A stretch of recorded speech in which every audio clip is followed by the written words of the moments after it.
매일 성경 큐티 힌트 2025년 7월 13일 요한계시록 9장 1절에서 12절까지 말씀.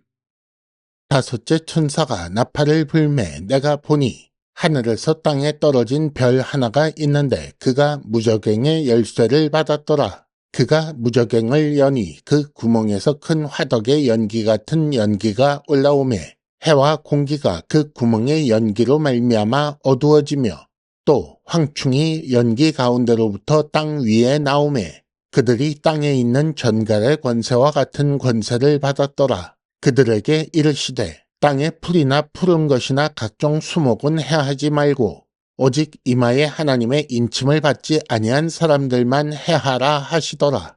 그러나 그들을 죽이지는 못하게 하시고 5달 동안 괴롭게만 하게 하시는데 그 괴롭게 함은 전갈이 사람을 쏠 때에 괴롭게 함과 같더라. 그날에는 사람들이 죽기를 구하여도 죽지 못하고 죽고 싶으나 죽음이 그들을 피하리로다.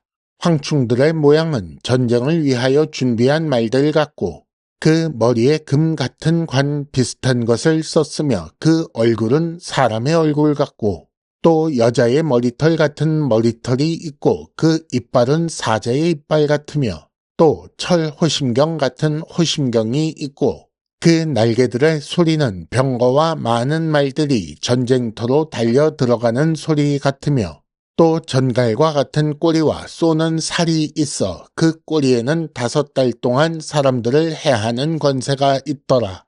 그들에게 왕이 있으니 무저갱의 사자라.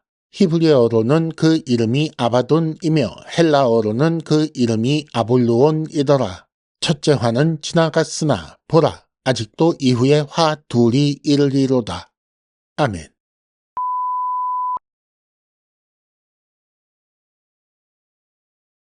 (1단계) 본문의 구조와 내용을 간단하게 정리하기.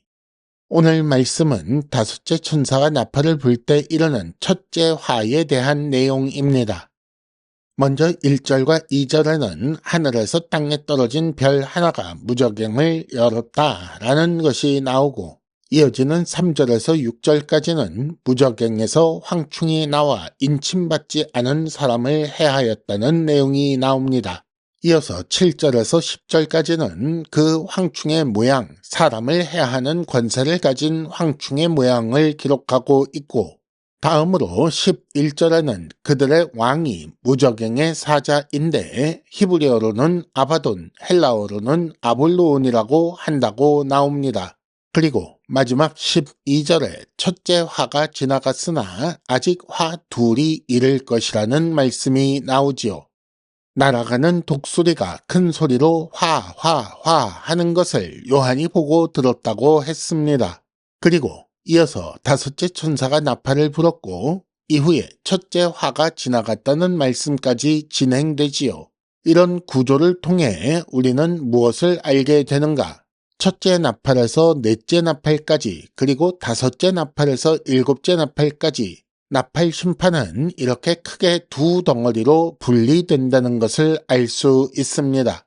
그리고 5째부터 7째까지 나팔은 각각 첫째, 둘째, 셋째 화를 부른다는 것도 알 수 있지요. 앞에 나온 첫째부터 넷째까지 나팔은 땅, 바다, 강과 물, 그리고 하늘을 통해 간접적으로 심판하는 내용이었습니다. 그런데 오늘 말씀부터 시작하는 5째부터 7째까지의 나팔은 직접 사람을 심판하지요. 그리고 심판의 강도도 훨씬 강화됩니다. 날아가는 독수리가 화 했던 이유가 있습니다. 오늘 말씀에 나오는 무저갱이라는 것은 원래 물을 저장하는 웅덩이 혹은 감옥 용도로 사용하는 웅덩이 중에 바닥이 없는 형태라는 것입니다. 어떻게 바닥이 없을 수가 있을까요? 이것은 기품이라는 의미에서 파생한 타락한 천사나 악한 영의 감옥을 일컫는 말입니다. 이 무저갱이 타락한 천사나 악한 영의 감옥을 일컫는 것이기 때문에 거기서 땅 위로 나온 황충은 사람을 괴롭히는 악한 영입니다. 그리고 그들의 왕 아바돈 혹은 아볼루온이라고 불리우는 그 존재는 악한 영의 왕이기 때문에 사탄으로 해석하면 되겠습니다.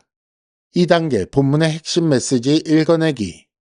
하늘에서 떨어진 별이 열쇠를 받았다라고 했습니다. 달리 말해서 하늘에서 땅에 떨어진 별에게 열쇠가 주어졌다라는 말인데 누가 그에게 열쇠를 주었는가? 하나님께서 주셨습니다. 무저갱을 여는 권세는 본래적인 것이 아니라 한시적으로 부여된 것이라는 말씀이지요. 또 무저갱에서 나온 황충 역시 전갈의 권세와 같은 권세를 받았다라고 기록되어 있습니다. 그리고 그 황충은 하나님의 인침을 받지 않은 사람만, 그것도 5개월 동안만, 또 죽이지도 못하고 괴롭게만 한다고 합니다. 이는 모든 악한 것은 하나님의 심판의 도구로 사용되기 위해 풀려나는 것이며 처음부터 끝까지 하나님의 통제 아래 제한된 범위에서만 힘을 사용한다는 것을 보여줍니다. 황충의 왕, 무저갱의 사자, 아바돈 혹은 아볼루온이라고 불리우는 그 존재는 파괴자라는 뜻의 이름을 가졌는데 그 파괴 대상을 보면 오직 이마에 하나님의 인침을 받지 아니한 사람들이라고 나옵니다. 앞서 7장 3절과 4절에서는 하나님의 백성, 하나님의 종들에게 이마에 표를 했지요. 그러니까 악은 악에 속한 자들을 파괴하며 하나님은 하나님의 백성을 보호하신다는 사실을 우리가 알게 됩니다. 황충은 메뚜기의 일종인데 큰 떼를 이루고 땅을 뒤덮듯 하여 초토화하는 그런 존재입니다. 이에 대해서는 출애굽때 8째 재앙과 요엘서를 참조하시면 좋겠습니다. 하지만 여기 등장하는 황충은 식물을 해하는 것이 아니라 직접 사람을 괴롭힙니다. 그리고 황충으로 인한 고통은 죽기를 구할 정도인데 그러나 죽지도 못한다고 하지요. 이게 무슨 말인가? 아직 심판은 끝나지 않았고 더 큰 고통을 주는 재앙이 남아있다라는 말씀입니다. 그러면 마지막에 아직도 이후에 화가 둘이 남았다. 그 화 둘이 이를 것이다 라는 말씀을 덧붙인 이유는 무엇이겠습니까? 3단계 본문의 핵심 메시지를 현재로 연결시키기. 아직 기회가 있을 때 하나님께 돌아와야 합니다.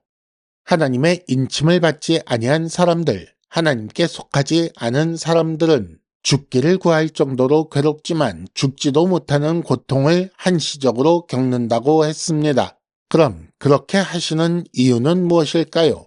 다른 이유도 있겠지만 돌아올 기회를 주시며 경고하시는 그런 이유도 있을 것입니다. 또 사탄에게 속하여 그 지배 아래 있는 것은 자기 파괴적 행위라는 것을 알려주시려는 의도도 있겠지요. 지금 하나님은 이런 방법을 사용해서라도 사람들이 돌아오기를 바라고 계십니다. 악은 자기 파괴적 성격을 가지고 있습니다. 우리는 일반적으로 선한 일을 하면 상 주시고 악한 일을 하면 벌 주신다고 생각하지요. 하지만 악은 그 자체가 자기 파괴적 성격을 가지고 있습니다. 그래서 악을 행하면 그 결과가 자기를 망치는 형태로 돌아오는 것입니다. 반대로 하나님 뜻대로 선을 행하면 자기를 흥하게 하는 형태로 돌아오겠지요. 하나님의 뜻대로 사는 것이 복이 되는 이유가 바로 이것입니다. 선한 삶은 반드시 선한 결과를 가져옵니다. 비록 때로 우리 눈에 그렇게 보이지 않을지라도 그렇습니다. 잘못된 가치관에 속아 악을 선택하는 것은 자기 파괴를 선택하는 것입니다. 큐티 힌트. 하나님께서 악을 통제하신다는 사실은 지금 우리에게 어떤 위로를 줍니까? 이상으로 2025년 7월 13일 매일 성경 큐티 힌트를 마칩니다. 여러분 큐티를 통해 은혜 많이 받으시기를 바랍니다.